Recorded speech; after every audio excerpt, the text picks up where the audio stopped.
Hello बच्चों, कैसे आप लोग बेटा। Welcome back to your favourite study destination बायोनिति आरआरजी। तो आज दो बहुत इंपॉर्टेंट एस्पेक्ट्स जो आपकी सक्सेस के लिए ज़रूरी हैं उनकी बात कर रहे हैं। दो वेपन, एक किसी भी चैप्टर का वन शॉट वीडियो और दूसरा उसके पीवाईक्यूज बोर्ड में सक्सेस के लिए बहुत ज़रूरी होते हैं। अपने टारगेट को पूरा करने के लिए बहुत इंपॉर्टेंट होते हैं किसी भी स्टूडेंट्स के लिए। तो इसी टारगेट 97 प्लस के लिए आपके स्टडी डेस्टिनेशन पर हम सफलता सीरीज में दोनों एस्पेक्ट्स लेकर आए। ब्रह्मास्त्र सीरीज जहां पे हर चैप्टर के वन शॉट हैं और किलर सीरीज में लास्ट 10 ईयर्स के पीवाईक्यूज आपको मिल जाएंगे। इसके अलावा और क्या क्या मिलने वाला है, most repeated questions, competency based questions जो सीबीएसई जिसकी फ्रीक्वेंसी बढ़ाता जा रहा है और सारे के सारे इंपॉर्टेंट एनसीईआरटी डायग्राम्स। तो आज बात कर रहे हैं इकोलॉजी की, यहाँ पर 3 चैप्टर्स हैं। तो एक एक करके सारे चैप्टर्स को डिस्कस करते हैं। तो let's start. Organisms and population को हम डिस्कस करते हैं। आप अपने आसपास वैरायटी ऑफ एनिमल्स देखते हैं, जैसे आप यहाँ पे देख पा रहे होंगे। बर्ड्स हैं, इंसेक्ट्स हैं, प्लांट्स हैं and different types of areas, चाहे वो ग्रासलैंड्स हों, चाहे वो मैंग्रोव्स हों, चाहे वो डेंस फॉरेस्ट हों, राइट। इस इसके अलावा बहुत सारे और पैरामीटर्स होते हैं, जैसे एनवायरमेंटल कंडीशंस फैक्टर्स हैं, वो हमें अफेक्ट करते हैं। तो इकोलॉजी क्या होती है बच्चों? Ecology word was coined by Haeckel, लेकिन उसको यूज करना फर्स्ट जो यूज था वो किया था रेटर ने। Coined by Haeckel but use by Reiter. अब इकोलॉजी होता क्या है? होती क्या है ecology? It is the inter relationship between organisms. Inter relationship है ऑर्गेनिजम्स की, जितने भी लिविंग ऑर्गेनिजम्स हैं उनकी inter relationship and their interaction with environment. Interaction है उनका विद एनवायरमेंटल कंडीशंस। उस रिलेशनशिप को, उस इंटरेक्शन को क्या कहा जाता है बच्चों? इकोलॉजी कहा जाता है। सिंपल वर्ड्स में अगर मैं आपको समझाऊं, ये रामदेव मिश्रा आपको दिखाई दे रहे हैं, एनसीईआरटी में डायग्राम है, फोटो है इनकी।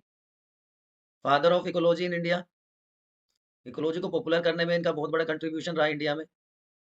तो अभी जो मैं बता रहा हूं आपको कि जो ऑर्गेनिज्म है, ये ऑर्गेनिज्म 1 हो गया, ये ऑर्गेनिज्म 2 हो गया। तो इन दोनों के बीच का इंटरेक्शन, इंटर रिलेशनशिप, और इनका अपने एनवायरनमेंट के साथ इंटरडिपेंडेंस, चाहे वो एटमॉस्फेयर की बात करें हम, चाहे वो हाइड्रोस्फेयर की बात करें हम, या हम लिथोस्फेयर की बात करें, इनके साथ इसका जो इंटरेक्शन है वो क्या कहलाएगा? इकोलॉजी। ठीक है ना बच्चों? तो इकोलॉजिकल स्टडी में सबसे इंपॉर्टेंट क्या हो गया? ऑर्गेनिज्म हो गया। ऑर्गेनिज्म क्या होता है? What is an organism? एक कोई भी इंडिविजुअल, चाहे वो प्लांट्स है, एनिमल है, यूनिसेलुलर ऑर्गेनिज्म है, मल्टीसेलुलर ऑर्गेनिज्म है, जो हमारे एनवायरनमेंट का एक पार्ट है, उसको हम ऑर्गेनिज्म कह देते हैं। एक इंडिविजुअल है, राइट। और ऑर्गेनिजम्स मिलके, इंडिविजुअल्स मिलके क्या बना देते हैं? पॉपुलेशन की फॉर्मेशन कर देते हैं। पॉपुलेशन से क्या बन जाती है? कम्युनिटी बनती है। Group of population is known as community.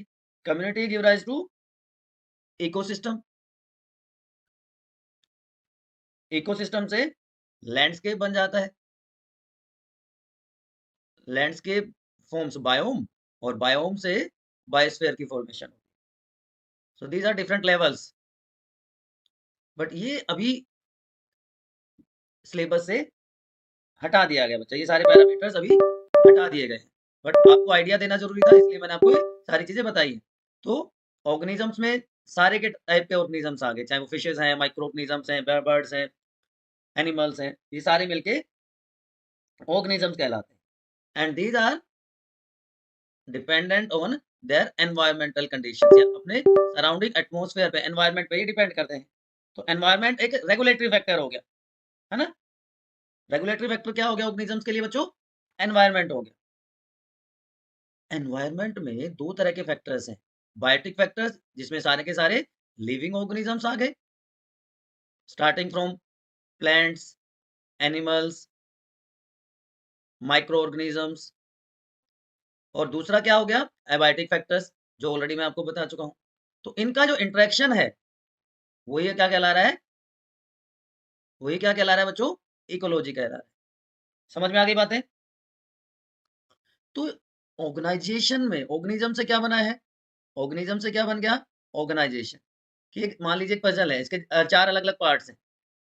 Individually वो अपनी आइडेंटिटी रख रहे हैं, लेकिन जब हम उनको एक साथ जोड़ देते हैं तो एक स्ट्रक्चर बन जाती है। इसी तरह अगर आप स्कूल का सिस्टम देखें, एक स्टूडेंट है, स्टूडेंट्स बहुत सारे स्टूडेंट मिलकर क्लास बना रहे हैं, बहुत सारी क्लासेस से स्कूल बन जाता है।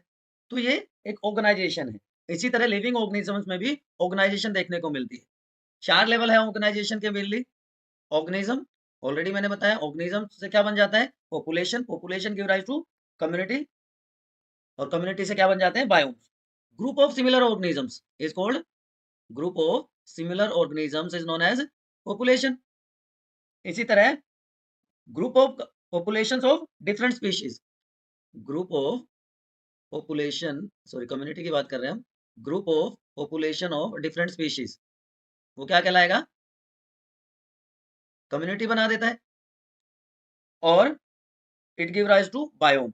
बायोम एक, इसके बीच में इकोसिस्टम और लैंडस्केप भी आ जाता है। A large area, large unit जिसको हम कह सकते हैं, having defined climatic zone, climatic area उसका डिफाइंड रहता है, वो क्या कहलाता है? Biome, biomes. जैसे टुंड्रा आपने सुना होगा, डेजर्ट, ये सारे क्या है? बायोम्स हैं। ओशन भी बायोम है। तो बायोम्स, लार्ज इकोसिस्टम्स को हम क्या कह देते हैं बच्चों? Large ecosystems are known as biomes. तो उनका अपना एक क्लाइमेक्स कम्युनिटी होता है। जो एल्टीट्यूड और लैटिट्यूड है, वो बाउंड्री मैंने बताया ना, एक डिफाइंड एरिया होता है, वो उसकी बाउंड्री बना देते हैं। और टेम्परेचर, रेनफॉल में जो एनुअल वेरिएशन होता है, वो रेस्पॉन्सिबल होता है for formation of different type of biomes. ये डिटेल में पहले इंक्लूडेड था टॉपिक। मीन एनुअल रेनफॉल का, मीन एनुअल टेम्परेचर के साथ जब ग्राफ प्लॉट किया जाता है, तो उसके बेसिस पे they are different types of biomes. Desert, जहाँ पे रेनफॉल 50 सेंटीमीटर से भी कम हो एनुअल। इसी तरह ट्रॉपिकल रेन फॉरेस्ट में यहाँ से 400 सेंटीमीटर एनुअल रेनफॉल होता है। Coniferous, temperate, grasslands, arctic and alpine tundra, these are different type of biomes. ये सारे के सारे। और इसी तरह major grassland, prairies, pampas, steppes, velds, ये सारे के सारे आप एक बार नजर मार सकते हैं, जस्ट फॉर योर नॉलेज। अब होम्योस्टेटिस क्या होता है? इंटरनल बॉडी टेम्परेचर को या इंटरनल बॉडी एनवायरनमेंट को कांस्टेंट रखना with respect to outside environment, that is known as homeostasis. और ये हायर ऑर्गेनिजम्स की स्पेशलिटी होती है। Higher organism shows homeostasis. Human beings में होम्योस्टेटिस होता है। इसीलिए बाहर चाहे एनवायरनमेंट में कितनी भी वेरिएशंस हो, हमारी बॉडी का जो इंटरनल टेम्परेचर रहता है वो कांस्टेंट रहता है। तो there are certain rules given कि टेम्परेचर जो है वो इफेक्ट करता है बहुत सारे मॉर्फोलॉजिकल कैरेक्टर्स को। बर्गमैन्स रूल, बर्गमैन रूल क्या कहता है? कि बर्ड्स और मैमल्स में जो बॉडी साइज है वो कोल्डर रीजन में ज्यादा होता है as compare to those live in warmer regions. Allen's rule, कि कोल्डर क्लाइमेट के जो एनिमल्स हैं उनके जो ईयर्स होते हैं वो छोटे होते हैं, जिससे वो हीट लॉस कम करें। Jordan rule says that fishes जो कोल्ड वाटर में रहती हैं उनमें वर्टेब्रे ज्यादा होते हैं। ग्लोकर्स रूल, कि एनिमल्स जो ट्रॉपिकल रीजन्स के हैं उनमें पिगमेंटेशन ज्यादा होता है आर्कटिक रीजन के एनिमल्स के कंपैरिजन में। And Rensch's rule says that colder region birds have narrow wings as compare to those found in warmer regions. तो इसके ऊपर भी आप एक नजर डाल लीजिएगा बच्चों। एग्जैक्टली जो चैप्टर्स अब जो स्टार्ट होता है, जो न्यू एनसीईआरटी है, रैशनलाइज सिलेबस के हिसाब से जो नया सिलेबस है, उसके हिसाब से टेम्परेचर कह रहा हूँ, जो सिलेबस है वो स्टार्ट होता है पॉपुलेशन एट्रीब्यूट से। What are population attributes? तो कुछ ऐसे पैरामीटर्स हैं जिसके हेल्प से पॉपुलेशन स्टडी की जाती है, and they are known as population attributes. याद रहेगा बच्चों? तो उससे पहले आपको ये पता होना चाहिए कि व्हाट इज पॉपुलेशन। पॉपुलेशन क्या होती है? अभी मैंने बताया था, what is population? Group of similar type of individuals is known as population. Clear? या हम कह सकते हैं कि total number of inbreeding individuals of a species, total number of inbreeding individuals of a species, member of a species, ठीक है, in a given area। एक particular geographical area में, वो पॉपुलेशन कहलाता है। तो पॉपुलेशन किसी भी एरिया की डिपेंड करती है 4 पैरामीटर्स पे, birth and death rates, sex ratio, age distribution and population density. एक-एक करके इसको डिस्कस करेंगे। सबसे पहले हम बात करते हैं birth and death rates. Birth rate, number of birth per 1000, number of birth per 1000 is known as birth rate. Clear? अब मान लीजिए एक फ्लावर की स्पीशीज है जिसमें 200 फ्लावर्स हैं, इस सीजन में 80 और जुड़ गए, तो टोटल पॉपुलेशन कितनी थी? 80। बर्थ कितना हुआ? 80। तो उसको कैसे निकालेंगे? बर्थ अपॉन टोटल, और अगर उसकी परसेंटेज निकालनी है तो उसको हम 4 से, सॉरी 100 से मल्टीप्लाई कर देंगे। सॉरी क्या आया? सॉरी, तो 40% इंक्रीज इन पॉपुलेशन या 0.4 ऑफस्प्रिंग्स पर plant, that will be the birth rate. ठीक है? जो बर्थ और डेथ रेट हैं वो पर कैपिटा फाइंड आउट किए जाते हैं, पर कैपिटा। ठीक है? पर 1000। इसी तरह डेथ रेट क्या हो जाएगा कि 40 थे, 4 की डेथ हो गई, तो क्या कितना हुआ? 40 अब 4 अपॉन 40, तो कितना हो गया? 0.1 पर 100 पर वीक। परसेंटेज में निकाल देंगे तो ये 10 हो जाएगा। ठीक है? तो birth and death rate, birth को क्या कहा जाता है? Natality, number of birth per 1000, and death को क्या कहा जाता है? मोर्टेलिटी। तो नेटेलिटी एंड मोर्टेलिटी, ये वर्ड भी आपको पता होने चाहिए। क्लियर? उसके बाद अगला फैक्टर जो आता है सेक्स रेशियो। सेक्स रेशियो ये इंडिविजुअल के लिए अप्लाई नहीं होता। ठीक है? तो पॉपुलेशन के ऊपर ये एप्लीकेबल होता है। पॉपुलेशन एंड सेक्स रेशियो, यहाँ भी फोटोग्राफ में आप देख पा रहे होंगे 60% फीमेल्स एंड 40% मेल्स। तो रेशियो क्या आ गई? 60-40। क्लियर? अब उसी के बेसिस पे एज डिस्ट्रीब्यूशन किया जाता है। एज डिस्ट्रीब्यूशन क्या होता है? एक पॉपुलेशन में 3 टाइप के ऑर्गेनिजम्स होते हैं। Population has 3 type of organisms या ecological age groups. Population has 3 types of ecological age groups. कौन-कौन से होंगे? बताओ। प्री रिप्रोडक्टिव, जो रिप्रोडक्टिव एज में नहीं पहुंचे, मैच्योरिटी जिनमें नहीं आई है, reproductive age, and post reproductive old age, जिसको हम कहते हैं फीमेल्स में मेनोपॉज आ जाता है। तो 3 तरह के एज ग्रुप्स किसी भी पॉपुलेशन में प्रेजेंट होते हैं। अब इसके बेसिस पे डिस्ट्रीब्यूशन होता है। तो मैंने बता दिया आपको ये तीनों। अगर मान लो किसी एरिया में ये हो, ये 3 कलर से हम शो करते हैं, ये पोस्ट रिप्रोडक्टिव है, ये रिप्रोडक्टिव ग्रुप है, और ये प्री रिप्रोडक्टिव ग्रुप है। तो ऐसी पॉपुलेशन को क्या कहेंगे? एक्सपेंडिव। क्योंकि नियर फ्यूचर में क्या होगा? नियर फ्यूचर में प्री रिप्रोडक्टिव किस में पहुंच जाएगा? रिप्रोडक्टिव में। सॉरी यहाँ पे उल्टा कर दिया गया मैंने, ओ सॉरी सॉरी सॉरी, यहाँ पे ये उल्टा हो गया। ये है, this one is pre reproductive, this is reproductive, and this is post reproductive. ये वाला ध्यान रखिए, है ना? तो नियर फ्यूचर में प्री रिप्रोडक्टिव रिप्रोडक्टिव में पहुंच जाएगा, और प्री रिप्रोडक्टिव सॉरी रिप्रोडक्टिव से पोस्ट रिप्रोडक्टिव में पहुंच जाएगा। तो अल्टीमेटली जो नंबर है वो बढ़ेगा, नंबर विल इंक्रीज। तो ऐसी पॉपुलेशन क्या कहलाएगी? Expanding population. लेकिन अगर प्री रिप्रोडक्टिव और रिप्रोडक्टिव इंडिविजुअल्स का नंबर सेम हो, तो ना तो इंक्रीज होगा पॉपुलेशन का साइज, ना डिक्रीज होगा, तो वो स्टेबल पॉपुलेशन कहलाती है।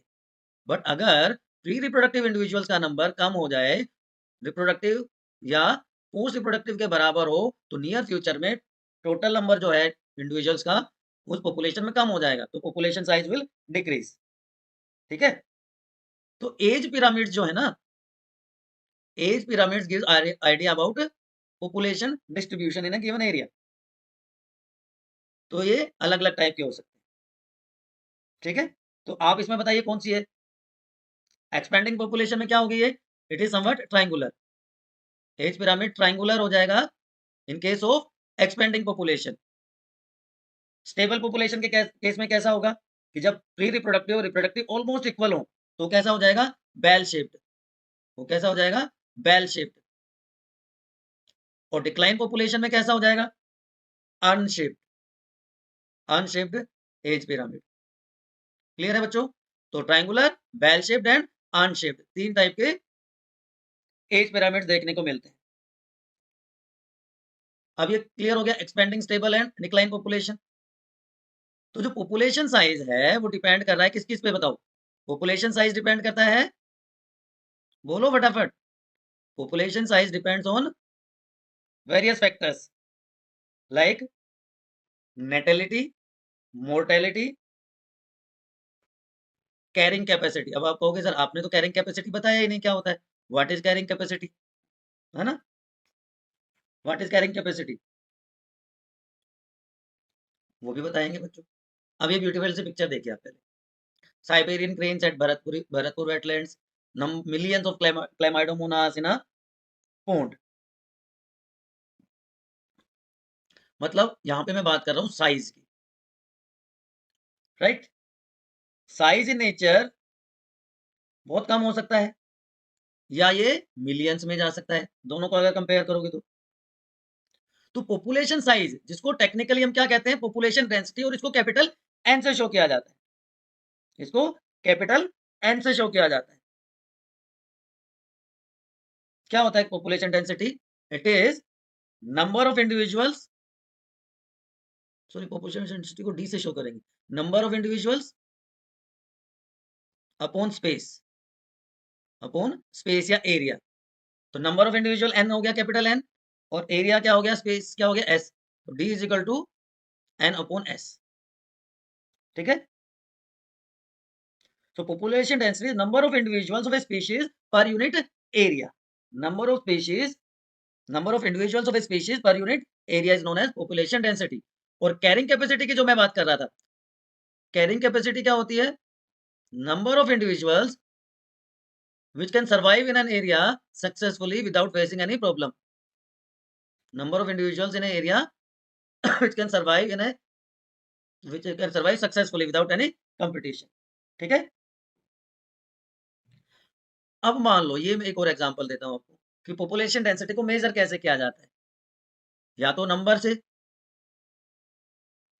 या बायोमास से, है ना? नंबर या बायोमास, दोनों में से एक तरीका फाइंड आउट कर सकते हैं। अगर मान लो एक पॉपुलेशन है या फॉरेस्ट एरिया में जहाँ पे बनियन ट्री है और उसके साथ साथ बहुत सारे पार्थेनियम प्लांट्स हैं, तो आप मुझे ये बताइए किसका पॉपुलेशन डेंसिटी ज्यादा है, बताओ? सीधी सी बात है, नंबर ऑफ इंडिविजुअल्स। तो उस केस में पार्थेनियम की पॉपुलेशन डेंसिटी ज्यादा है। लेकिन अगर हम बायोमास को जब कंसिडर करेंगे तो बायोमास बनियन ट्री का ज्यादा है as compare to parthenium plants. Parthenium तो नेग्लिजिबल है बनियन ट्री के कंपैरिजन में, राइट?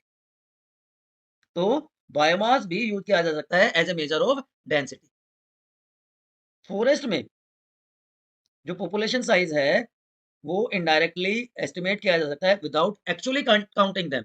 जैसे टाइगर सेंसस होता है हमारे देश में, टाइगर सेंसस में क्या किया जाता है, टाइगर्स का नंबर काउंट नहीं किया जाता, उनके पग मार्क्स या फिकल पैलेट्स को काउंट करके टाइगर्स का नंबर काउंट किया जाता है। या नंबर ऑफ फिशेस कॉट पर ट्रैप, उससे एक आइडिया लग जाता है कि टोटल पॉपुलेशन डेंसिटी क्या है, कि भाई हमने फिशेस पकड़ी, एक बार नेट लगाया, एक नेट में कितनी फिशेस आई, उससे पॉपुलेशन डेंसिटी का आइडिया आ जाएगा ना कि भाई इस पॉन्ड में या इस रिवर में पॉपुलेशन डेंसिटी ये है फिशेस की, ठीक है? अब आता है पॉपुलेशन ग्रोथ, या जिसको हम पॉपुलेशन डायनामिक्स भी कहते हैं, which is also known as population dynamics। Population dynamics study है चेंजिंग पैटर्न की, किसका changing pattern, size, age, sex ratio and effect of environmental and biological processes. तो मतलब natality, mortality, immigration and emigration. देखो यहाँ पे बड़ा कंफ्यूजन होता है ना? इमी का मतलब है, बताओ इमी का मतलब क्या होता है? आना। एमी का मतलब है जाना, एग्जिट। एग्जिट से इसको आप याद रख लोगे, और एंड इमी से मतलब एंट्री। तो natality, number of birth, number of death, जो चले गए और जिनकी एंट्री होगी। मतलब दो फैक्टर ऐसे हैं जो उसको प्लस करेंगे, दो माइनस करेंगे। तो मैंने ऑलरेडी आपको बताया था नेटेलिटी क्या है, number of birth during a given period in A population, ये पॉजिटिव करेगा। जबकि मोर्टेलिटी क्या है, नंबर ऑफ डेथ। तो नेटेलिटी प्लस करती है, मोर्टेलिटी माइनस करती है। It increases population size, population size increases due to natality, but population size decreases, reduces due to mortality। समझ में आ गई बात। इसी तरह इमी एंट्री हो रही है तो भी क्या होगा, पॉजिटिव इंपैक्ट होगा, लेकिन ये क्या है, लेफ्ट द हैबिटेट। कितने ऑर्गेनिजम्स यहां से चले गए, number of individuals of the population left the habitat, दूसरी जगह चले गए, किसी नए हैबिटेट में चले गए, तो इट गिव नेगेटिव इंपैक्ट। तो mortality and emigration they decreases the population size, जबकि natality and immigration increases the population density. ये एनसीईआरटी का डायग्राम है। Natality birth, mortality death, immigration sorry, immigration entry, emigration exit. तो positive symbol shows increase population density and negative sign shows decreased population density. याद रहेगा? यहां तक कोई confusion है तो बताओ फटाफट। सो अगर n हम पॉपुलेशन डेंसिटी मान लेते हैं एट ए टाइम t, तो after time t1 population density क्या होगी, ये होगी। ये इक्वेशन आपको याद रखनी है। अब आप सोच रहे हो कि सर ये क्या दे दिया, यहाँ पे भी मैथमेटिक्स आपने घुसा दिया। नहीं बच्चों, मैथमेटिक्स नहीं है। देखो n तो आपको पता है, n+1 क्या है, कि वो टाइम जिसमें हमें मेजर करनी है पॉपुलेशन डेंसिटी। ठीक है, ओके। nt क्या है, पॉपुलेशन डेंसिटी स्टार्टिंग में, एट स्टार्ट। b क्या है, बर्थ रेट, जिसको हम क्या कहते हैं, नेटेलिटी कहते हैं। आई क्या है, इमिग्रेशन, जिसको हम क्या कहते हैं, एंट्री, मैंने बताया था। डी क्या है, डेथ रेट, जिसको हम क्या कहते हैं, मोर्टेलिटी। और ई क्या है, एमिग्रेशन। तो ये दोनों बढ़ाते हैं पॉपुलेशन डेंसिटी को, ये दोनों डिक्रीज करते हैं। तो इस इक्वेशन को फॉलो करके हम एक पर्टिकुलर टाइम पीरियड पे पॉपुलेशन डेंसिटी को फाइंड आउट कर सकते हैं। ठीक है, अब बात आती है ग्रोथ मॉडल्स की। दो ग्रोथ मॉडल्स कॉमनली स्टडी किए जाते हैं पॉपुलेशन के लिए, exponential growth and logistic growth. Again NCERT का ग्राफ है, इसको हम स्टडी करने वाले। तो ग्रोथ मॉडल्स क्या है, growth of A population, growth models क्या है, growth of population with time. क्योंकि ग्रोथ जो है ना पॉपुलेशन की टाइम के साथ, वो कुछ स्पेसिफिक पैटर्न शो करती है। तो एक्सपोनेंशियल जब रिसोर्सेज अनलिमिटेड हो, व्हेन रिसोर्सेज आर अनलिमिटेड, मतलब जब हैबिटेट नया हो, रिसोर्सेज अनलिमिटेड होंगे। और जब रिसोर्सेज लिमिटेड है तो वो क्या होगा, logistic growth, resources are limited. Nature में ये रियलिस्टिक है, ये न्यू हैबिटेट के लिए होता है। ठीक है, चलिए डिस्कस करते हैं। डार्विन ने कहा कि अगर resources, Darwin stated that if resources are unlimited,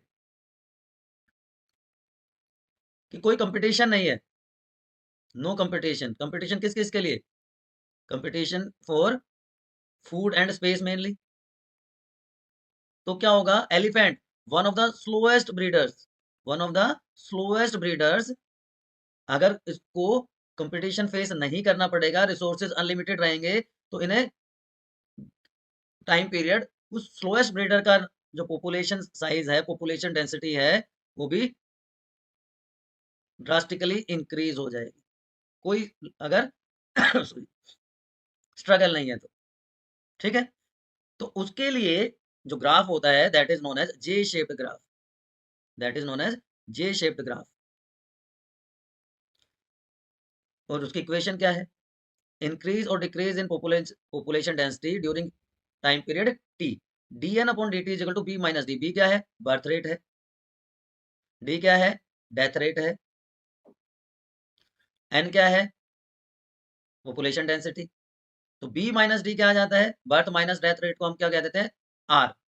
r क्या है यहाँ पे r क्या है, intrinsic rate of, sorry, r is equal to intrinsic rate of natural increase. Intrinsic rate of natural increase R से उसको रिप्रेजेंट कर देते हैं। ठीक है, तो ये इक्वेशन हमारी क्या आ गई, dn upon dt is equal to r upon n। ठीक है,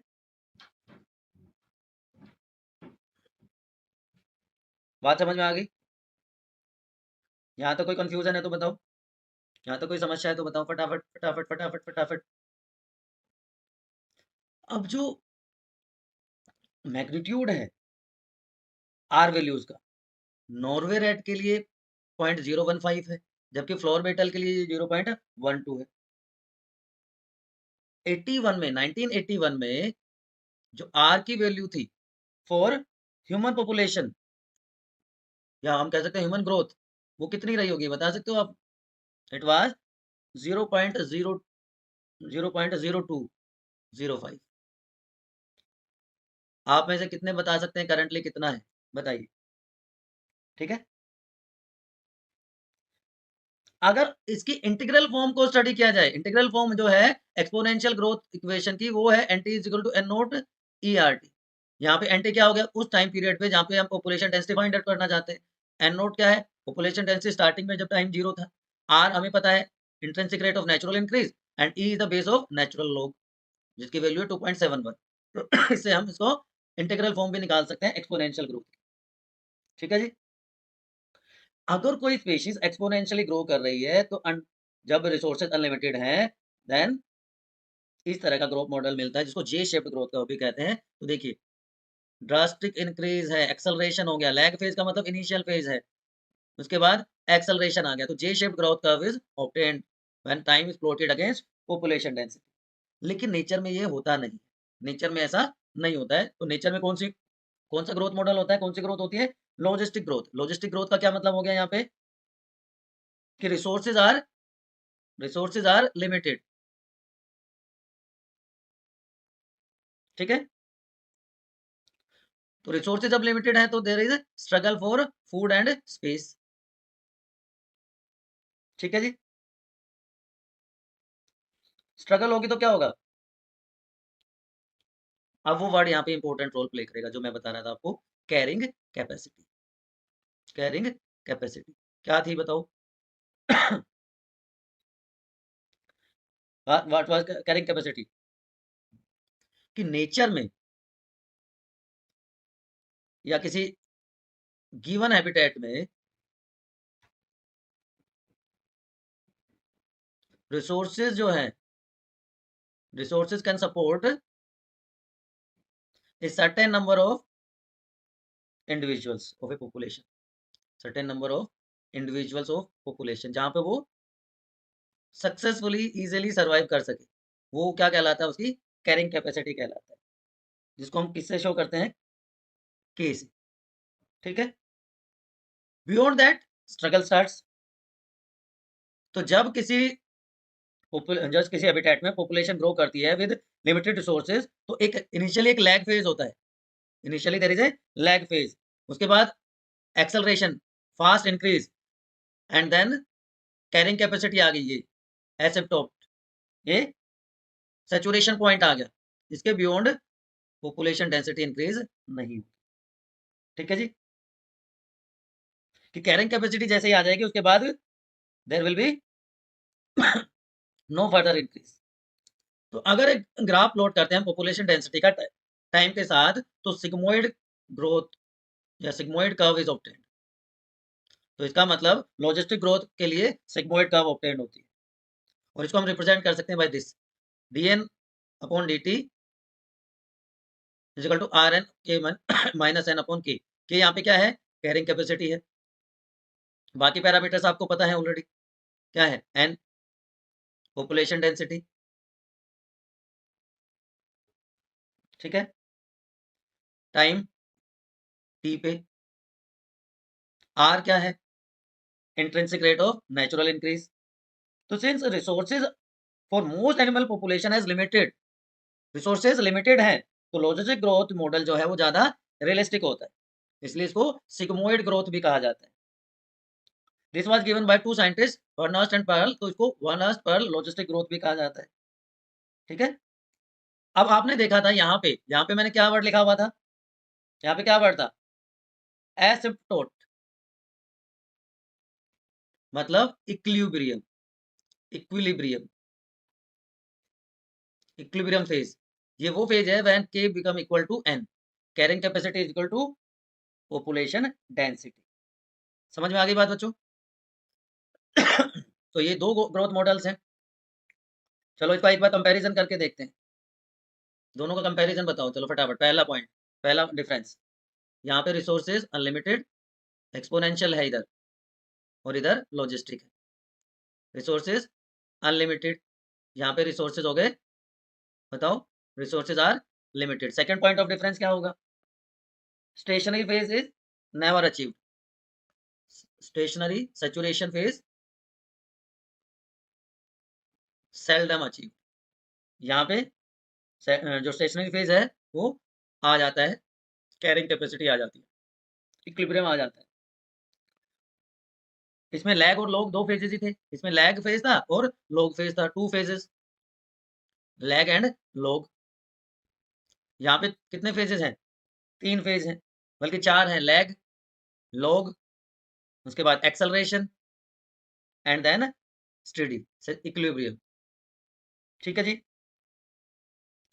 ये कब होता है? It occurs in fewer organisms, new habitat में होगा। ये कब होगा? मोर कॉमन है, ज्यादा रियलिस्टिक है। सो ये बेसिक डिफरेंसेस हैं between two type of growth models. उसके बाद बहुत इंपॉर्टेंट टॉपिक जो हम डिस्कस करने वाले हैं बच्चों, that is growth, sorry, population interaction. That is population interaction. ये जो सब कुछ हमने पढ़ा है, ये इसी पे तो डिपेंड करेगा, पॉपुलेशन इंटरेक्शन पे। ये फिर से एनसीईआरटी के टेबल है।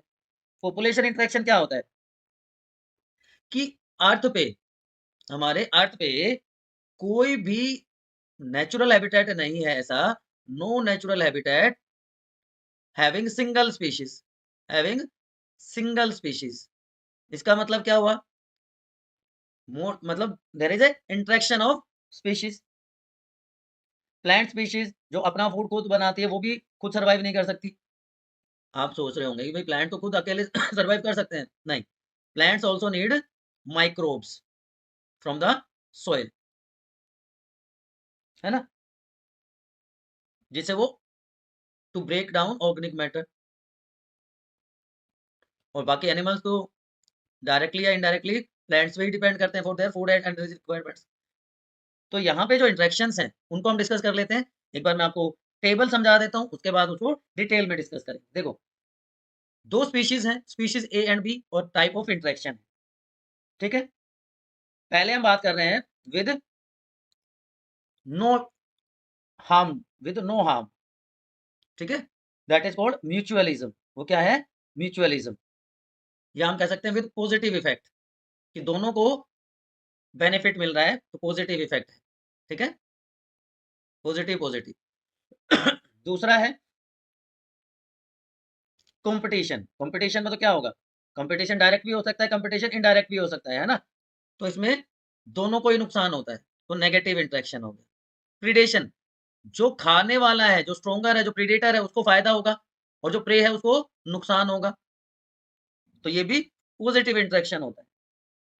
नहीं, ये नेगेटिव होगा क्योंकि एक को नुकसान हो रहा है। This is also negative interaction. Parasitism, यहाँ पे भी एक को नुकसान, होस्ट को नुकसान, पैरासाइट को फायदा, अगेन नेगेटिव इंटरेक्शन। कमेंसलिज्म, एक को फायदा, दूसरे को ना नुकसान ना फायदा, ठीक है। तो जो कमेंसल है उसको फायदा हो रहा है, जो दूसरा है उसको कोई फर्क नहीं पड़ रहा, ठीक है जी। अब एक एक करके इसको डिटेल में डिस्कस करते हैं। म्यूचुअलिज्म एक ऐसा रिलेशनशिप है जहाँ पे दो ऑर्गेनिजम्स जो डिफरेंट स्पीशीज से बिलोंग करते हैं, they mutually get benefit from each other, ठीक है, they got mutual benefit from each other. इस तरह का जो रिलेशनशिप है वो क्या कहलाता है बच्चों? That is known as mutualism, या इसको सिम्बायोसिस भी कहा जाता है। It is also known as symbiosis, ठीक है जी। लाइक ये पहला एग्जांपल आप देख रहे हो, यहाँ पे क्या है? एक इंसेक्ट है और एक फ्लावरिंग प्लांट है। तो क्या हो रहा है? फ्लावरिंग प्लांट को पोलिनेटर मिल रहा है और इंसेक्ट को क्या मिल रहा है? नेक्टर मिल रहा है फॉर फूड। तो दोनों को अपना अपना फायदा मिल रहा है, तो ये क्या हो गया? म्यूचुअलिज्म। एल्गी प्लस फंजाई, इनका जो म्यूचुअल एसोसिएशन होता है वो क्या कहलाता है? लाइकेन। तो एल्गी जो है वो फूड प्रिपेयर करता है, फंजाई क्या है? रहने की जगह देता है। तो एल्गल पार्ट क्या कहलाता है? फाइकोबायोन्ट। और जो फंगल पार्ट है वो क्या कहलाएगा? मायोबायोन्ट। तो ये भी दोनों को फायदा हो गया, एक को खाना मिल गया, एक को रहने की जगह मिल गई। ठीक है बच्चों, और बहुत सारे आप एग्जाम्पल ले सकते हो। फिग ट्री का एग्जाम्पल होता है, टर्माइट्स का एग्जाम्पल होते हैं, रुमिनेंट एनिमल्स होते हैं, बहुत सारे एग्जाम्पल्स आप इसमें देख सकते हैं। ठीक है, मायोराइजल एसोसिएशन होता है, माइकोराइजा, वो किस किस के बीच में होता है बताओ? फंगस और roots of pinus, fungus plus pinus roots. Root provide food and shelter to the fungus. तो फंगस क्या करता है? वो जो मिनरल का एब्जॉर्प्शन है उसमें हेल्प कर देता है। और ये क्लासिकल एग्जांपल है, बहुत इंपॉर्टेंट एग्जांपल है। थोड़ी सी प्रॉब्लम है बच्चों। फिग ट्री का जो मैं बता रहा था, बी ऑर्किड का एक और एग्जांपल है। फिग जो स्पीशीज है, it is pollinated bye partner wasp species. ठीक है, दूसरी कोई स्पीशीज उसको नहीं करती। तो फिग फीमेल वास्प है, वो फ्रूट को ओवी डिपोजिशन की जगह समझता है, एग लेइंग की जगह समझता है, लेकिन यूज करता है डेवलपिंग सीड्स को इन फ्रूट्स में टू नरिश द लार्वा। ठीक है जी। अब ये ऑर्किड वाला जो एग्जांपल है वो बहुत इंपॉर्टेंट है। बीज या बीटल्स के केस में आप कह सकते हो, या बम्बल बी जिसको आप कह सकते हो, उसके बीच का इंटरेक्शन बहुत इंपॉर्टेंट है। जो मेडिटेरियन ऑर्किड है, ओफायरस, कौन है? ओफायरस, मेडिटेरियन ऑर्किड। ठीक है जी। शोज सेक्सुअल डेसिट, क्या शो करता है?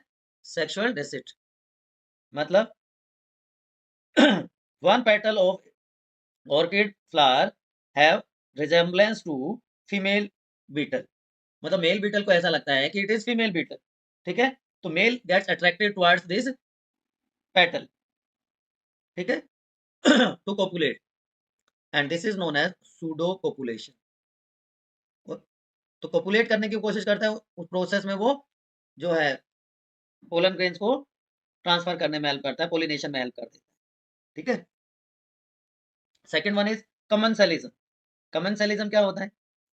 ये पॉजिटिव इंटरेक्शन है कि नेगेटिव इंटरेक्शन है? चलो ये बताओ। Commensalism, it is relationship between two organism, एक को बेनिफिट हो रहा है, दूसरे को ना फायदा है ना नुकसान है। ठीक है, बहुत सारे एग्जांपल्स हैं। पायलट फिश का अगर मैं आपको एग्जांपल बताऊं, छोटी सी फिश है, कार्निवरस, कमेंसलिज्म है, ये शार्क के साथ घूमती रहती है, ये शार्क के साथ घूमती रहती है, उससे अटैच नहीं होती। तो शार्क का जो बचा हुआ खाना है वो उससे अपना फूड ऑब्टेन करती रहती है। तो इसको तो फायदा होगा, शार्क को कोई फायदा नहीं, शार्क को इनफैक्ट कई बार तो पता भी नहीं होता। इसी तरह सी एनिमोन और हर्मिट क्रैब, सी एनिमोन और हर्मिट क्रैब का एसोसिएशन है, हर्मिट क्रैब। ठीक है बच्चों, तो ये बहुत सारे एग्जांपल इसमें हो सकते हैं।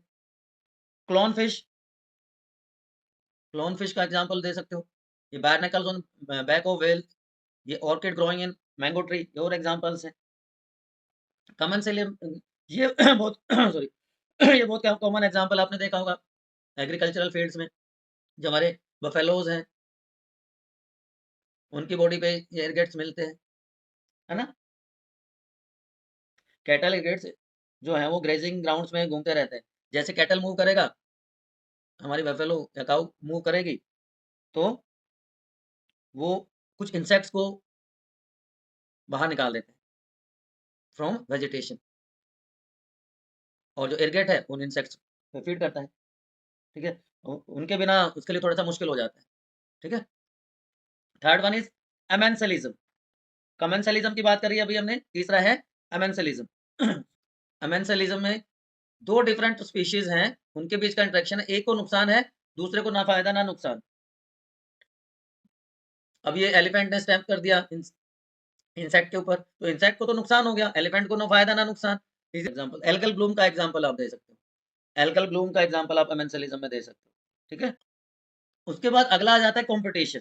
कंपटीशन तो डायरेक्टली नेगेटिव इंटरेक्शन है, कंपटीशन तो सीधा सीधा कि दो ऑर्गेनिजम्स के बीच में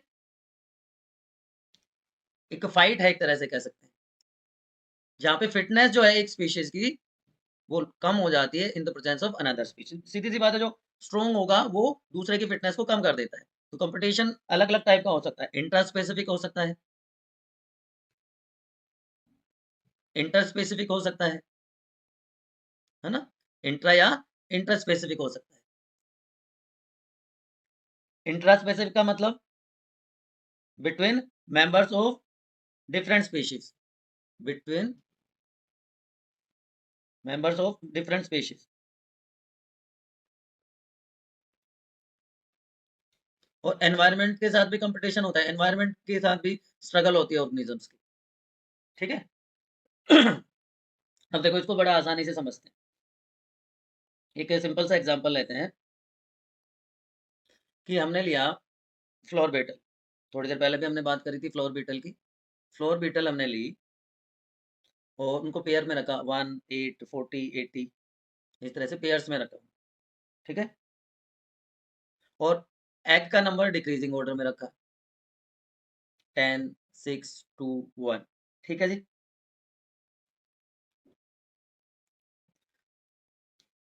इंटर स्पेसिफिक कंपटीशन में क्या होगा कि दो स्पीशीज जो सेम ट्रॉपिक लेवल से बिलोंग करती हैं या जिनकी फीडिंग हैबिट सेम है, ठीक है, वो उनके बीच का स्ट्रगल होगा।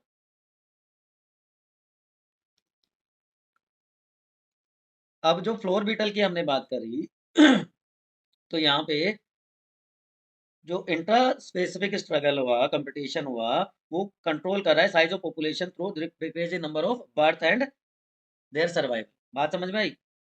स्ट्रगल की वजह से जो नंबर है वो डिक्रीज होता चला गया, एक्स का नंबर। देखो यहाँ पे स्ट्रगल कम था, जैसे नंबर बढ़ा, कंपटीशन बढ़ गया, तो number of x gradually decreased.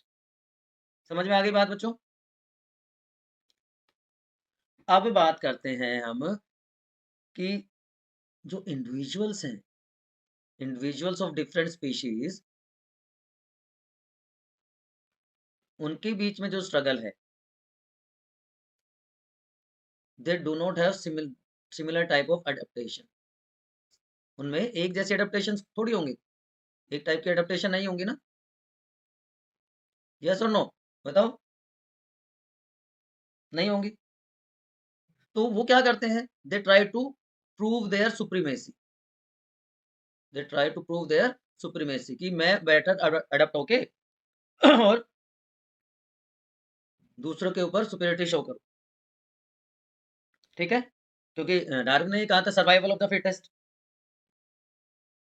तो जो सुपीरियर है वो एक्सक्लूड कर देगा, भगा देगा इंफीरियर्स को, इंफीरियर्स को, इंफीरियर्स, ठीक है। तो इसी के बेस पे एक हाइपोथेसिस दी गई जिसको गोज हाइपोथेसिस या प्रिंसिपल ऑफ कॉम्पिटिटिव एक्सक्लूजन कहा जाता है। गोज हाइपोथेसिस या प्रिंसिपल ऑफ कॉम्पिटिटिव एक्सक्लूजन।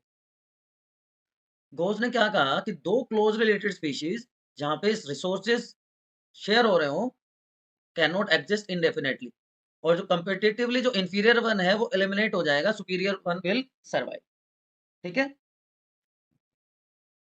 तो ये क्या कहलाता है, गोज कॉम्पिटिटिव एक्सक्लूजन प्रिंसिपल। कुछ एग्जांपल्स हैं जिनके बेसिस पे हम ये देख सकते हैं। एक एग्जांपल मैं आपको डिस्कस करके बताता हूँ।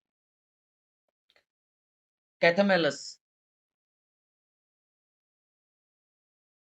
कैथामेलस बार्नेकल है, ठीक है। तो इसकी दो वेराइटीज होती हैं, इसकी दो वेराइटीज होती हैं, sorry this not this one, ये वाला जो बैलेनस है, इसकी जो दो वेराइटीज होती हैं, बैलेनस और कैथामेलस की। तो लोअर इंटरटाइडल जोन में बैलेनस डोमिनेट करता है, जबकि हायर टाइडल जोन में कैथालेमस डोमिनेट करता है, ठीक है। In the rocky sea coast of Scotland. तो ये एक्सपेरिमेंट कंडक्ट किया जोसेफ कॉर्नेल ने। उन्होंने कहा कि जो सुपीरियर बार्नेकल है बैलेनस, वो उसने एक्सक्लूड कर दिया कैथालेमस को इंटरटाइडल जोन से, लेकिन वाइस वर्सा हो गया हाई टाइड जोन में, ठीक है। This phenomenon is called competitive release. Competitive release का मतलब क्या हुआ कि जो दो स्पीशीज हैं वो अपने कंपटीशन को वहां से हटा देती है। जो कॉम्पिटिटिव स्पीशीज है वो एग्जिस्ट भी कर सकती है, ऐसा नहीं कि हमेशा इनको रिमूव ही होना पड़ता है। ऐसे भी केसेस मिले हैं जब वो रिसोर्सेज को शेयर कर लेते हैं, that is known as resource partnering. आप स्क्विरल की दो स्पीशीज देख रहे हैं, मान लीजिए ये एलिमेंट पे सर्वाइव करती हैं, ठीक है। अब अगर ये एरियाज डिसाइड कर ले, अलग अलग एरिया में जाके एलिमेंट पे सरवाइव करें, तो दोनों सक्सेसफुली सरवाइव कर सकते हैं, उनके बीच में कंपटीशन नहीं होगा। और इसी एक्सपेरिमेंट को, इसी प्रोसेस को मैकआर्थर ने एक्सप्लेन किया। उन्होंने कहा कि वेबलर की डिफरेंट जो स्पीशीज हैं वो अलग अलग एरियाज को आइडेंटिफाई कर लेती हैं प्लांट पे to obtain their food, so there is no competition among them, और एक सिंगल प्लांट पे ही अलग अलग स्पीशीज सरवाइव कर सकती हैं। तो एक क्लासिकल एग्जांपल हो गया रिसोर्स पार्टनरिंग का। लेकिन ये हमेशा इस तरह की चीजें नहीं हो पाती। अगला जो है interaction, that is known as parasitism. Parasite आपको सबको पता है, व्हाट इज पैरासाइट। ये ऐसा रिलेशनशिप है, it is relationship between two living organisms of different species, of different species. Species दोनों के अलग अलग है। एक स्पीशीज को क्या कह रहे हैं, one species is called parasite and other second species is called host. Parasite gets benefit, host को हार्म होता है, ठीक है, याद रहेगा। पैरासाइट याद रखना, पैरासाइट स्मॉलर होता है as compare to host, but still get benefit, ठीक है। अलग अलग तरह के पैरासाइट होते हैं, एक्टोपैरासाइट, एंडोपैरासाइट। ये कुछ एग्जांपल्स हैं, लाई स्टिक, एस्कुटा, ये प्लांट्स में होता है, ये एनिमल्स में होते हैं। ये एनिमल्स की बॉडी के अंदर मिलते हैं, hookworm, tapeworm, leech, and they causes diseases even in human beings. अब देखो क्या, parasitism is also example of coevolution. Coevolution भी हो रहा है कि ह्यूमन बीइंग के इंटेस्टाइन में पैरासाइट मिलता है, पिनवॉर्म, ठीक है। तो अगर ह्यूमन बीइंग सरवाइव करेगा तो पैरासाइट भी सक्सेसफुली सरवाइव कर पाएगा, क्योंकि वो अपने आप को अडेप्ट कर लेता है। But with the death of human, parasite will also die. तो ये को एग्जिस्टेंस, को इवोल्यूशन का एग्जांपल भी तो हो गया ना, ठीक है। बहुत अलग अलग टाइप के पैरासाइट्स हैं, hyper parasite, holo parasite, hemi parasite, but आपको मेनली ये पढ़ना है ब्रूड पैरासिटिज्म। इंटरेस्टिंग एग्जांपल है पैरासिटिज्म का कि जो पैरासाइट बर्ड है, पैरासाइट बर्ड जो है lay egg in the nest of host. यहाँ पे आप याद रखना बच्चों, पैरासाइट और होस्ट का साइज ऑलमोस्ट सेम होता है, ठीक है, याद रखना। तो ये जो कुको है अपने जो एग्स है ले कर देती है क्रो के नेस्ट में, and after some time during growth ये इसका कलर भी चेंज हो जाता है, ये भी क्रो के एग जैसे हो जाता है, ठीक है। तो this is known as brood parasitism, याद रहेगा। तो जब इवोल्यूशन होता है तो जो पैरासाइट बर्ड के एग्स हैं वो रिजेंबल करने लगते हैं होस्ट के एग्स को, और कलर भी रिड्यूस हो जाता है, तो chances of host bird detecting this foreign eggs and ejecting them from the nest are minimized, ठीक है। प्रीडेशन, प्रीडेटर क्या होता है, मूवी का बहुत सारे बच्चों ने देखी होगी प्रीडेटर। ऐसा बायोलॉजिकल इंटरेक्शन जहां पे एक जो सुपीरियर ऑर्गेनिज्म है, जो लार्ज साइज है मेनली, या जिसको हम प्रीडेटर कहते हैं, वो किल कर देता है, खा जाता है दूसरे इंफीरियर ऑर्गेनिज्म को, प्रे ऑर्गेनिज्म। तो ये क्या कहलाएगा, प्रीडेशन। तो नॉर्मली प्रीडेटर जो होता है वो स्ट्रॉन्ग होता है एज कंपेयर टू प्रे। बहुत सारे एग्जांपल्स हैं, ईगल का देखा होगा आपने, ईगल स्मॉल बर्ड्स को खा जाती है, उठा ले जाती है, स्मॉल एनिमल्स को उठा ले जाती है, लाइक रैबिट, ठीक है। अब जो बर्ड्स और जो इंसेक्ट्स हैं वो प्लांट्स पे डिपेंड करते हैं for their food, and animals directly या इनडायरेक्टली डिपेंड करते हैं प्लांट्स पे फॉर देयर फूड। क्लियर बच्चों, बात समझ में आ गई। अब एक इंटरेस्टिंग चीज आपको बताता हूँ ये प्रीडेटर और प्रे का इंटरेक्शन आपको दिख रहा है, ये बेचारा भागता रहेगा बट अल्टीमेटली टाइगर इसको छोड़ने वाला नहीं। तो जो bio sorry not this one, yes this one, predator जो है प्रे की पॉपुलेशन को कंट्रोल में रखते हैं। ऑस्ट्रेलिया में क्या हुआ, कैक्टस की पॉपुलेशन ड्रास्टिकली इंक्रीज होने लगी, तो वहां पे एक मोथ जिसका नाम है कैक्टोबैटल ब्लास्टिस कैक्टोरम, कैक्टोब्लास्टिस कैक्टोरम, उसको इंट्रोड्यूस किया गया और उसने क्या किया, कैक्टस की पॉपुलेशन को कंट्रोल कर दिया।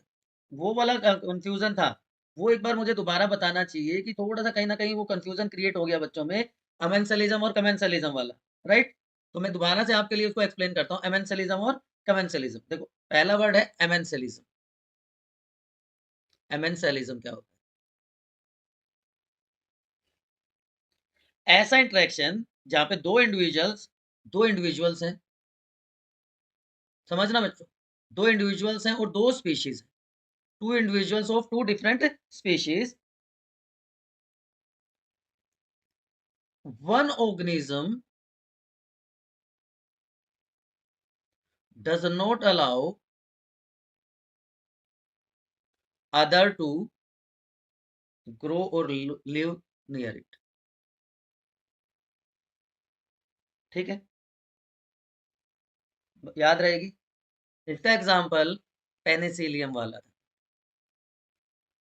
Penicillium, penicillium do not allow staphylococcus bacteria to grow near it, ठीक है, या उस कॉलोनी में उसको ग्रो नहीं करने देता, याद रहेगा। अब दूसरा क्या था, कमेंसलिज्म, ये इंटरेक्शन है, रिलेशनशिप है, ऐसा relationship between two individuals of different species, यहाँ पे भी दो इंडिविजुअल्स हैं और दो ही स्पीशीज हैं, ठीक है। अब एक स्पीशीज को तो, एक इंडिविजुअल को तो बेनिफिट होगा, वन इज बेनिफिटेड, और जो सेकंड वन है उसको ना बेनिफिट हो रहा, नॉट हार्म्ड, ना उसको नॉर हार्म्ड, ना उसको नुकसान हो, ठीक है, नेग्लिजिबल कुछ हो सकता है।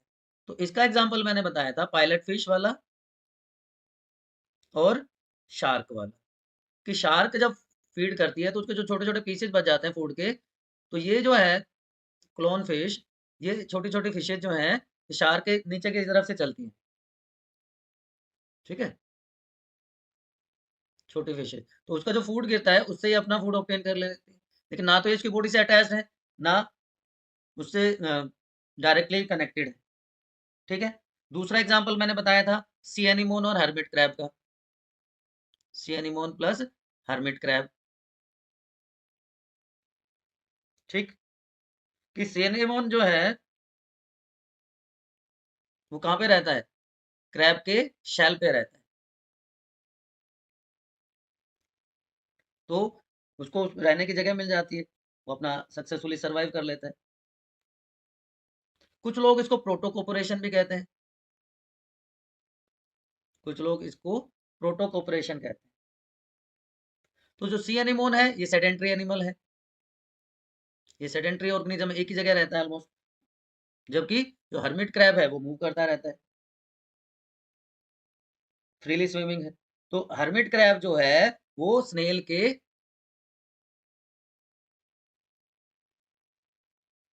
जो सॉरी सी एनिमोन जो है वो स्नेल का शेल यूज करता है फॉर देयर, फॉर इस हाउस, ठीक है। तो ये एसोसिएशन हो गया दोनों के बीच का। जहाँ पे एक को फायदा हो रहा है, एक को नुकसान हो रहा है। और प्रोटोकोपरेशन में क्या होगा कि सी एनिमोन ने यूज कर लिया शेल को फॉर होम, और सी एनिमोन को क्या फायदा हो, सी एनिमोन को घर मिल गया। और इसके साथ साथ क्योंकि ये खुद तो सेडेंट्री है, तो जब हर्मिट क्रैब मूव करेगा तो इसके साथ साथ इसको ज्यादा चांसेस हो जाते हैं फूड को ऑब्टेन करने के। ठीक है, हर्मिट क्रैब को क्या फायदा हो गया, क्योंकि यहाँ पे जो स्टिंगिंग सेल्स होती हैं, इसकी हेल्प से उसको भी कुछ ना कुछ प्रोटेक्शन मिल जाती है, तो ये प्रोटोकोपरेशन हो गया। तो प्रोटोकोपरेशन का दूसरा एग्जांपल आप क्या देख सकते हो कि आप देख सकते हो कि जो टिक बर्ड है, राइनोज पे रहती है, राइनोसेरोस, तो उसकी बॉडी से टिक्स इंसेक्ट्स को खाती रहती है, तो राइनो को भी फायदा हो गया, इसको भी फायदा हो गया, तो ये प्रोटोकोपरेशन कहलाता है। ये थोड़ा सा डिफरेंट है म्यूचुअलिज्म से। ये इंटरेक्शन है दो लिविंग ऑर्गेनिजम्स के, जहाँ पे म्यूचुअल बेनिफिट तो है but they can not live without each other. Mutualism के केस में ऐसा नहीं होता है ना। तो फोल्टेटिव म्यूचुअलिज्म इसको कहा जाता है। Proto cooperation is known as facultative mutualism. समझ में आ गई बात बच्चों। अब बायोलॉजिकल कंट्रोल मेथड जो है एग्रीकल्चर पेस्ट कंट्रोल में यूज किया जाता है, क्योंकि आपको ये पता होगा कि जो हर्बीवोर्स प्रेडेटर्स होते हैं प्लांट्स के लिए, और nearly 25% nearly 25% of all insects are phytophagous. Phytophagous क्या होता है, बहुत सारे बच्चों को ये नहीं पता। व्हाट इज फाइटोफेगस बताओ। फीडिंग ऑन प्लांट सेप और feeding on other plant of part of the plant, that is known as phytophagous. तो प्रॉब्लम क्या आई कि एनिमल की तरह प्लांट मूव तो कर नहीं सकते, वो भाग नहीं सकते, तो प्लांट्स ने एक मतलब एक तरीका निकाला मॉर्फोलॉजिकल और केमिकल डिफेंस का अगेंस्ट दिस हार्बीवोर्स। ठीक है, तो दो तरह का मॉर्फोलॉजिकल और केमिकल डिफेंस प्लांट शो करने लगे। क्यों क्यों करने लगे, मैंने बताया, ये देखिए कितने सारे इंसेक्ट्स हैं, ये सारे के सारे फाइटोफेगस हैं। तो मॉर्फोलॉजिकल चेंजेस में क्या है कि उन्होंने जैसे एकेशिया में थॉर्न्स डेवलप कर लिए, कैक्टस में स्पाइन्स डेवलप हो गए, ये प्रेडेटर्स को दूर रखते हैं। ठीक है ना। और केमिकल मेथड्स में क्या किया, कैलोट्रिपिस हो गया, फंजाई हो गया, these plants releases highly poisonous cardiac glycosides. Cardiac glycosides ये रिलीज करते हैं, जिसकी वजह से जो हर्बीवोर्स हैं वो उनके पास नहीं आते। इसी तरह वैरायटी ऑफ केमिकल सब्सटेंसेस जो अलग अलग प्लांट पार्ट से केमिकली या इकोनॉमिकली एक्सट्रैक्ट किया जाता है, निकोटीन, कैफीन, ओपियम, क्विनन, ऑलरेडी हम ह्यूमन हेल्थ एंड डिजीज में डिस्कस कर चुके हैं, है ना। ह्यूमन हेल्थ एंड डिजीज में ऑलरेडी हम डिटेल में डिस्कस कर चुके हैं। तो ये तो प्लांट्स का डिफेंस मैकेनिज्म हो गया, प्लांट्स ने अपने आप को अडेप्ट कर लिया। एनिमल्स क्या करें, प्रे स्पीशीज जो एनिमल स्पीशीज हैं उन्होंने भी कुछ डिफेंस टेक्निक्स डेवलप कर ली to decrease their chances of their predation, जिसमें से एक आता है कैमोफ्लाज। कैमोफ्लाज आपने सबने सुना है, राइट। वार्म कलरेशन, कि दे रिजेंबल देयर सराउंडिंग। यहाँ पे आप देख रहे हो फ्रॉग का, मोथ का, मोथ का, तो जो सराउंडिंग एनवायरनमेंट होता है उसकी कलरेशन से अपने आप को मैच कर लेते हैं, जिससे वो प्रिडेशन से बच जाते हैं। एक और एग्जांपल, क्लासिकल एग्जांपल है मोनार्क बटरफ्लाई। मोनार्क बटरफ्लाई बहुत इंपॉर्टेंट है, ये भी बेचारी प्रे है, तो ये क्या करती है, ये क्या कैसे बचाती है अपने आप को, दे सिक्रेट, वही केमिकल वाली बात आ जाती है इसके केस में भी, they secrete chemical substance from their body which appear distasteful, which appear distasteful to predator। तो इसलिए predator उसको अवॉइड करने लगे। ठीक है, क्योंकि यहाँ पे स्पेशल टाइप का केमिकल अपनी बॉडी से वो प्रोड्यूस करते हैं। अच्छा, ये जो जो जो ये केमिकल है ना, ये केमिकल वो अपनी कैटरपिलर स्टेज में डेवलप कर होता है, उनके कैटरपिलर स्टेज में बनना शुरू हो जाता है। ठीक है, कैटरपिलर स्टेज में ये पॉइजनस वीड्स पे फीड करते हैं, उस टाइम पे ये केमिकल हो जाता है प्रोड्यूस और ये डिस्टेस्टफुल हो जाता है प्रीडेटर को, उसकी वजह से वो अपने आप को बचा लेते हैं। तो कैमोफ्लेज जैसे या इस तरह से कुछ केमिकल और मॉर्फोलॉजिकल चेंजेस की हेल्प से जो प्लांट स्पीशीज हैं या जो प्रे स्पीशीज हैं वो अपने आप को बचा लेती है प्रीडेटर से। ठीक है बच्चों, तो ये कुछ और इंटरेक्शंस हैं, ये कुछ और यू कैन से एग्जांपल्स हैं जहाँ पे प्लांट्स अपने आप को बचा लेते हैं या एनिमल्स अपने आप को बचा लेते हैं। तो हमने डिफरेंट टाइप की इंटरेक्शंस पढ़ी। तो ये आपका चैप्टर था बच्चों, इकोलॉजी का चैप्टर 1 ऑर्गेनिज्म एंड पॉपुलेशन। फिर भी कोई समस्या, कोई किंतु परंतु, कोई इफ बट आपके दिमाग में है तो हमेशा की तरह आप अपने स्टडी डेस्टिनेशन पे अपने डाउट्स कमेंट सेक्शन में पूछ लो, ठीक है ना। और पीडीएफ, नोट्स की पीडीएफ हमेशा की तरह आपको कमेंट सेक्शन सॉरी डिस्क्रिप्शन में मिल जाएगी।